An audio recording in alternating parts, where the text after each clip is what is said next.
이 시간 오늘 우리에게 허락하실 하나님 말씀 등독하는 시간 갖겠습니다. 오늘 우리에게 주실 하나님 말씀은 신약성경 마태복음 7장 7절에서 12절 말씀입니다. 구하라 그리하면 너에게 주실 것이요 찾으라 그리하면 찾아낼 것이요 문을 두드리라 그리하면 너에게 열릴 것이니 구하는 이마다 받을 것이요 찾는 이는 찾아낼 것이요 두드리는 이에게는 열릴 것이니라. 너희 중에 누가 아들이 떡을 달라 하는데 돌을 주며 생선을 달라 하는데 뱀을 줄 사람이 있겠느냐? 너희가 악한 자라도 좋은 것으로 자식에게 줄 줄 알거든. 하물며 하늘에 계신 너희 아버지께서 구하는 자에게 좋은 것으로 주시지 않겠느냐? 그러므로 무엇이든지 남에게 대접을 받고자 하는 대로 너희도 남을 대접하라. 이것이 율법이요 선지자니라. 아멘. 잠시 기도하고 말씀 전하겠습니다. 좋으신 아버지 하나님, 뜻하신 바 있음을 각인케 도와주시고 험난하고 어려운 때에 더욱 필요한 말씀을 우리에게 허락하여 주옵소서. 그 말씀이 생명이 되게 하시고 그 말씀이 지혜가 되게 하셔서 오늘 살아가는 일의 모든 양식이 되게 하시고 하나님의 풍성한 은혜 가운데 평안히 거할 수 있는 저희 모두 되게 하옵소서. 오늘도 들려주실 그 말씀으로 인하여 힘을 얻고 능을 얻을 줄 믿사오니 여호와의 신의 감동함으로 아멘 기도와 주옵소서. 거룩하신 예수님 이름으로 간절히 기도하옵나이다. 아멘. 할렐루야. 한 주간 평안하셨습니까? 안타깝게도 들려오는 소식에 의하면 현재 코로나 바이러스 사태와 위기는 당분간 계속 존속될 전망인 것 같습니다. 아마 누구도 이번 코로나 사태가 이처럼 급속도로 확산되고 장기간 지속되리라고 예상한 사람은 없었을 것입니다. 뉴스나 매체나 보도에 의하면 아마도 백신이 나올 때까지는 적어도 현 사태가 계속되리라고 추정이 됩니다. 그런데 왜 이러한 위급한 때에 우리가 그토록 간절히 원하는 백신은 만들어지지 않는 걸까요? 왜 이렇게 많은 시간이 소요돼야만 하는 것일까요? 제가 정확한 의학 상식은 없지만 좀 더 내막을 들여보니까 정확한 데이터 분석이 없이는 또 엄청난 양의 테스트가 병행되지 않으면 우리가 원하는 백신은 쉽사리 나올 수 없다라고 합니다. 왜 이토록 빅데이터와 같은 분석이 필요할까? 그것은 이것이 아무리 작은 문제와 바이러스지만 모든 경우의 수와 모든 가능의 수를 모두 검토하지 않으면 백신을 만든다 해도 무용지물이 있을 수밖에 없어서랍니다. 여러분 요새 빅데이터라는 말을 자주 쓰는데요. 빅데이터란 뭐냐면 장대한 그리고 막대한 분량의 자료를 모아서 그것을 근거로 해서 정확한 답을 도출해내는 것을 말한다고 합니다. 빅데이터라고 하면 주로 1제타바이트 정도를 얘기하는데 그것의 양은 미국의 국회 도서관의 인쇄물 모든 것의 1억 배에 해당한대요. 그러니까 국회 도서관에 있는 모든 자료를 다 검토하고 그것을 1억 배 정도 돼야 그것을 빅데이터라고 얘기한다. 이렇게 많은 데이터의 양이 왜 필요할까? 그럴 때 정확한 답을 얻을 수 있다. 그리고 몸소 필요한 곳에 정확하게 작동될 수 있는 계제를 얻게 된다라고 합니다. 오늘 이 바이러스에 준하는 백신을 만드는데 사실 이미 후보 물질들은 다 정해졌다라고 그래요. 문제는 이것을 정확하게 예외 없이 규정하고 정의할 수 있는 데이터가 필요하다는 거예요. 테스트가 필요하다는 거예요. 그럴 때만이 오차 없이 적용될 수 있는 온전한 백신이 만들어진다고 하더라고요. 그러고 보면 오늘 우리의 신앙생활도 마찬가지가 아닐까라는 생각을 해봐요. 우리의 아무리 작은 문제라도 그것이 잘 극복되고 해결되기 위해서는 엄청난 양의 데이터가 필요한지 몰라요. 그래서 오늘 성경 말씀에도 뭐라고 그래요? 구하라고 그래요. 찾으라고 하고 두드리라고 해요. 아무리 작은 바이러스 하나라도 이것이 거대한 데이터에 의해서 정확한 값을 찾아야만이 해답이 되듯이 오늘 인생에 우리의 가지고 있는 많은 문제도 내게만 국한될 일이 아니라는 거예요. 이것을 이번에 코로나 사태를 통해서 너무나 잘 깨닫게 되잖아요. 여러분 지금 한국에서 보니까 이태원에서 단 한 사람이 바이러스에 감염된 줄도 모르고 클럽에 가서 막 춤추고 여기저기 돌아다녔는데 그것을 추적하기 위해서 몇 사람분을 테스트했다는 거예요. 5,000명 이상을 테스트했다. 그걸 순식간에 하지 않았으면 아마 지금 대한민국도 제2의 코로나 바이러스 사태를 겪고 있지 않을까라는 생각. 자, 그렇다면 오늘 우리가 구하고 찾고 두드려야 하는 신앙의 이유는 뭘까요? 어쩌면 하나님도 빅데이터가 필요하지 않으실까요? 우리의 작은 문제라도 그것을 정확하게 봉합하고 다른 이에게 죄가 전염되지 않도록 문제가 파생되지 않도록 하기 위해서 하나님은 더 많은 데이터를 요구하시는 거예요.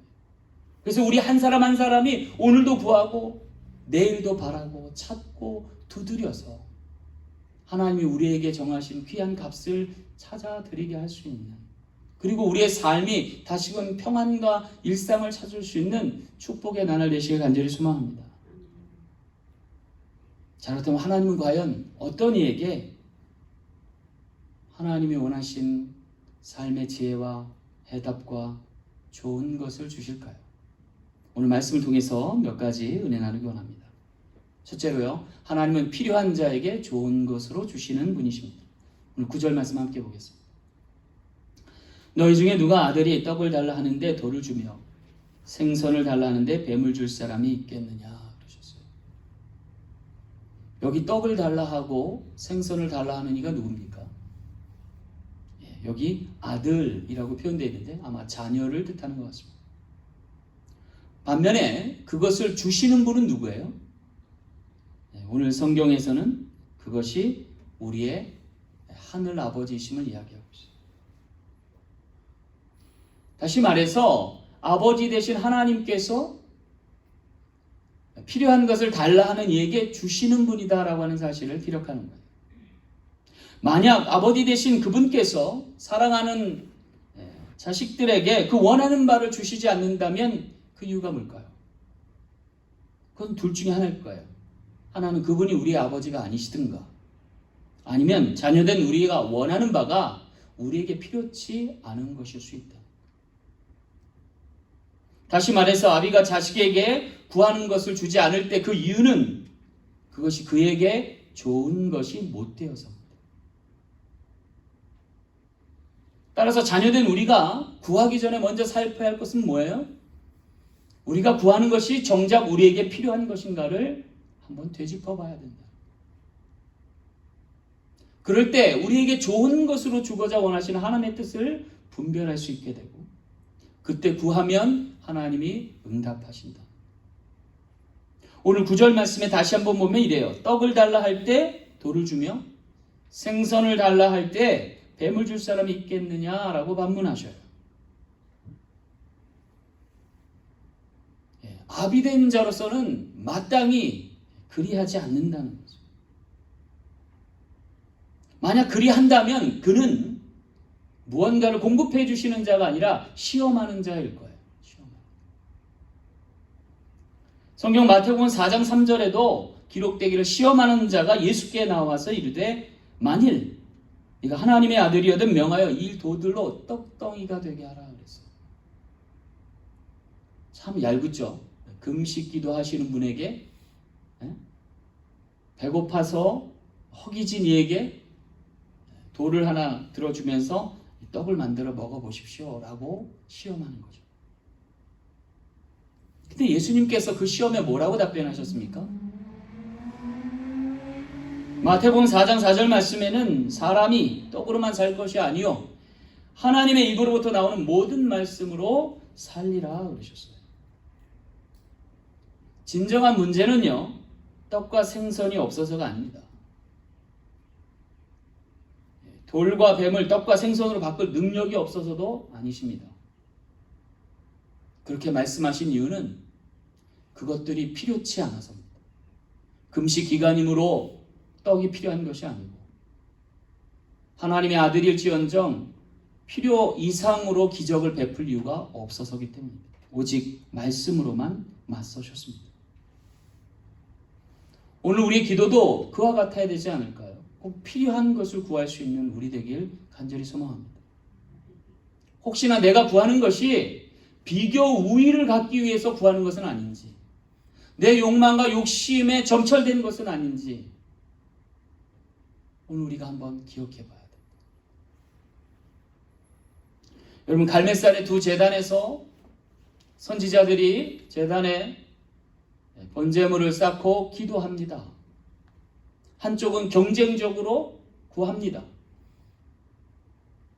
무엇이 필요해서가 아니라 옆에 있는 선지자를 이기기 위해서 기도하는 거예요. 그때에 하나님의 불은 임하지 않았어요. 반면에 한쪽은 절실히 구합니다. 꼭 필요한 것을 구합니다. 거기에 하나님이 응답하십니다. 누구보다 절실하고 필요한 것을 요청했기 때문입니다. 어쩌면 이번 코로나 사태에 해답으로 주어질 백신을 만드는 국가는 아마 가장 절실하게 필요한 나라에 하나님이 위임하실 거예요. 그것이 미국이 아닐까요? 그것이 한국이 아닐까요? 하나님 필요에 따라 응답하시는 주님, 그것에 좋은 것으로 화답하셔서 이 모든 위기를 종식케 할 수 있는 은총을 더하여 주실 줄 믿습니다. 두 번째, 하나님은요, 자식된 자에게 좋은 것으로 주시는 분이십니다. 오늘 11절 말씀 함께 보겠습니다. 너희가 악한 자라도 좋은 것으로 자식에게 줄 줄 알거든 하물며 하늘에 계신 내 아버지께서 구하는 자에게 좋은 것으로 주시지 않겠느냐 그랬습니다. 여기 악한 자라도 자기 자식에게는 좋은 것으로 주지 않겠느냐라고 반문합니다. 물론 하늘에 계신 아버지께서도 그 구하는 자에게 좋은 것으로 주심이 마땅할 것입니다. 같은 거죠. 맥락이죠. 여기서 우리가 기억할 것이 있어요. 아무리 많은 문제라 할지라도 문제에 답을 내리시는 분은 하나님이시라는 거예요. 그리고 정작 문제가 되는 것은 어쩌면 우리 자신일 수 있다. 내가 문제일 수 있다는 거예요. 항상 우리가 기억해야 돼요. 문제가 발생하면 그 문제의 원인은 나일 수 있고 그 문제의 구원은 하나님께 있다. 그럴 때 오늘 우리가 바로 구하고 찾고 두드릴 수 있는 것입니다. 자, 그렇다면 우리가 어떻게 변해야 답을 얻을 수 있을까요? 문제는 간단합니다. 우리가 하나님의 자녀되면 그것이 곧 해답이 될 수 있습니다. 사실 아담과 하와가 낙원에서 쫓겨난 이유가 뭐예요? 하나님의 자녀답지 않게 행동해서 그렇죠.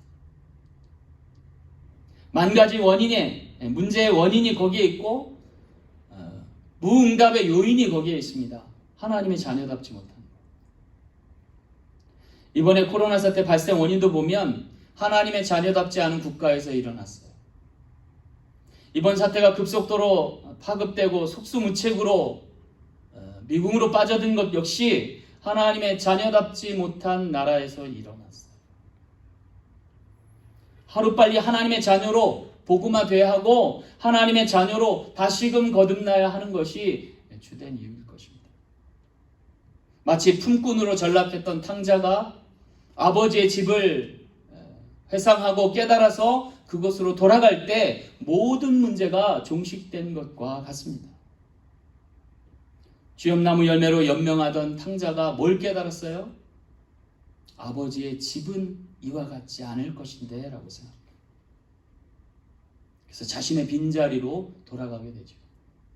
상거가 먼데 아버지가 자신을 발견하고 달려와서 허그하고 입맞추고 거짓고랑이 된 그를 보시고 옷을 갈아입혀주고 신을 신기고 가락지를 끼워주고 살찐 송아지를 잡아서 잔치해 주시지 않아요. 다시금 아들의 자리로 돌려놔 주시는 거죠. 아무 이유 묻지 않고 아무건 요구하지 않고 그의 본연의 자리로 돌릴 때에 그에게 있던 모든 문제가 일순간에 사라진다. 오직 자녀만이 구할 수 있습니다. 오직 자녀만이 찾고 두드릴 수 있습니다. 그것이 자녀만의 권리입니다. 아무리 돈이 많은 부자라 할지라도 자기 자녀가 아니면 들어줄 수 없는 거예요. 반면에 거지 같은 자녀라도 그 자녀가 아버지께 구하면, 찾으면, 두드리면 하나님이 응답하신다. 그렇다면 오늘 우리가 어떻게 하나님의 자녀로 다시금 회복될 수 있을까? 그것의 유일한 방편은 바로 예수 그리스도를 영접해야 됩니다. 그분을 믿고 따라야 하는 거예요. 그분과 같이 하나님을 모시고 살아야 돼요. 그래서 요한복음 1장 12절 말씀처럼 영접하는 자, 곧 그 이름을 믿는 자들에게는 하나님의 자녀되는 권세를 주신다는 거예요. 왜 그러면 이와 같은 은총을 우리에게 주시는 걸까요? 하나님이 세상을 이처럼 사랑하셔서 그래요. 독생자를 주심으로 멸망치 않고 영생을 얻게 하려 하십니다. 가장 좋은 것을 우리에게 주시는데 그것이 예수 그리스도로 말미암은 영생의 축복이다. 여러분, 우리가 코로나 사태를 두려워할 것만은 아니에요. 이 또한 영생의 관문일 수 있어요. 죽음이 우리의 영생의 관문이요 안식의 시작이듯이 코로나는 이것도 과정일 수 있어요. 죽음이 멀지 않은 것이 아니라 영생이 우리 문 앞에 있음을 깨닫는 복된 시간 되길 간절히 소망합니다. 마지막 세 번째, 하나님은요 대접할 자에게 좋은 것으로 주시는 분이십니다. 오늘 12절 말씀 함께 보겠습니다. 그러므로 무엇이든지 남에게 대접을 받고자 하는 대로 너희도 남을 대접하라 그랬어요. 여기 다른 종교에는 없는 기독교만의 독특한 강령, 황금률에 해당하는 말씀이 있어요. 그것은 무엇이든지 남에게 대접을 받고자 하는 대로 너희도 남을 대접하라 하는 말씀. 이 말씀을 실천하기 위해서는 두 가지 전제가 필요해요. 하나는 내게 뭐라도 줄 것이 있어야 돼요. 그래 대접하는 자가 되죠. 또한 그렇게 되기 위해서 내가 먼저 받는 자가 돼야 돼요. 받아야 뭘 줄 거라는 얘기죠.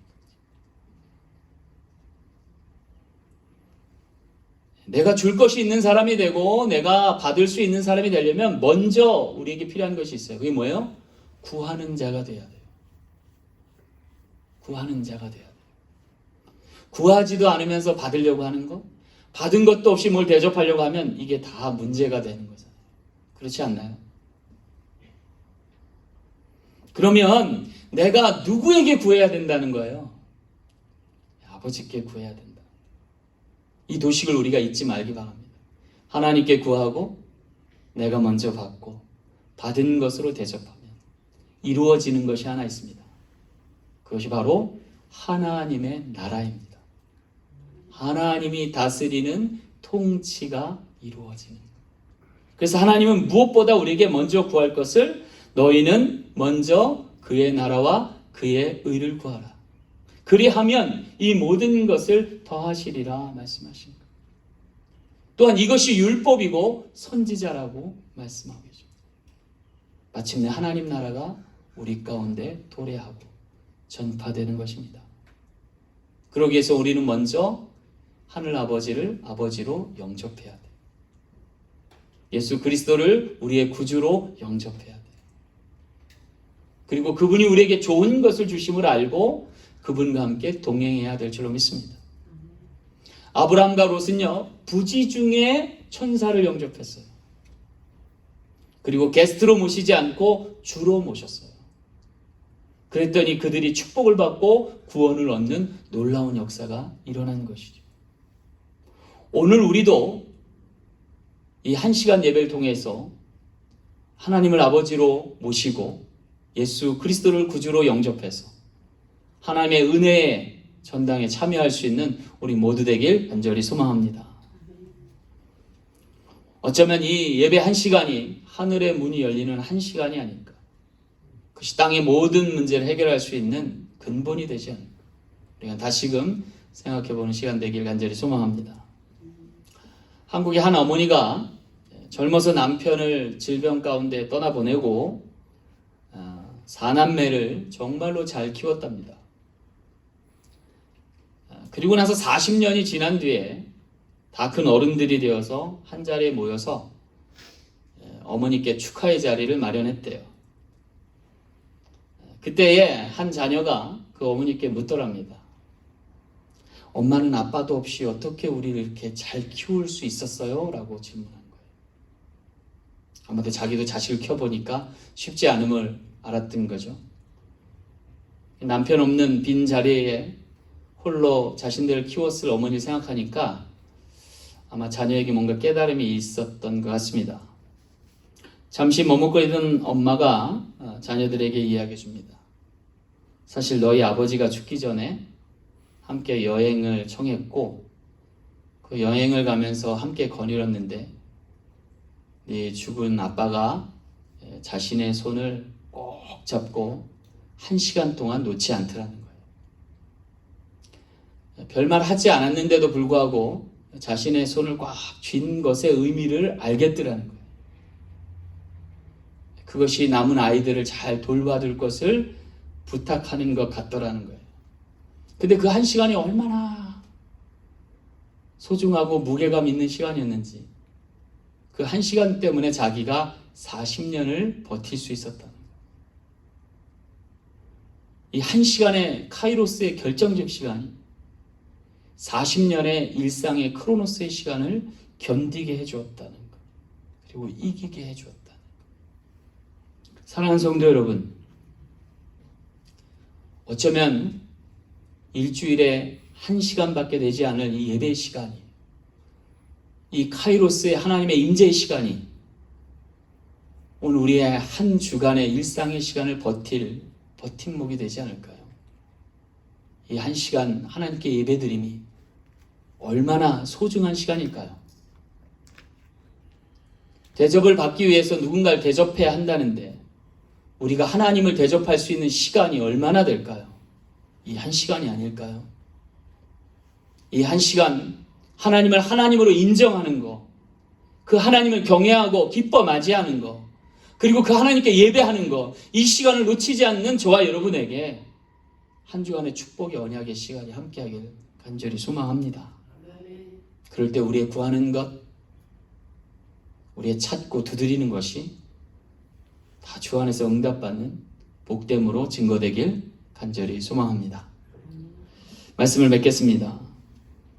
20세기 뛰어난 기독교 영성가인 C.S. 루이스가 하루는 기도에 관한 강연을 했답니다. 강의 도중에 질문이 있더래요. 교수님, 기독교인들이 말하는 기도의 응답이 혹 우연의 일치는 아닙니까? 다소 좀 당돌한 질문이었대요. 당혹스러운 질문이었지만 루이스 교수는 아주 솔직하고 나직히 답했답니다.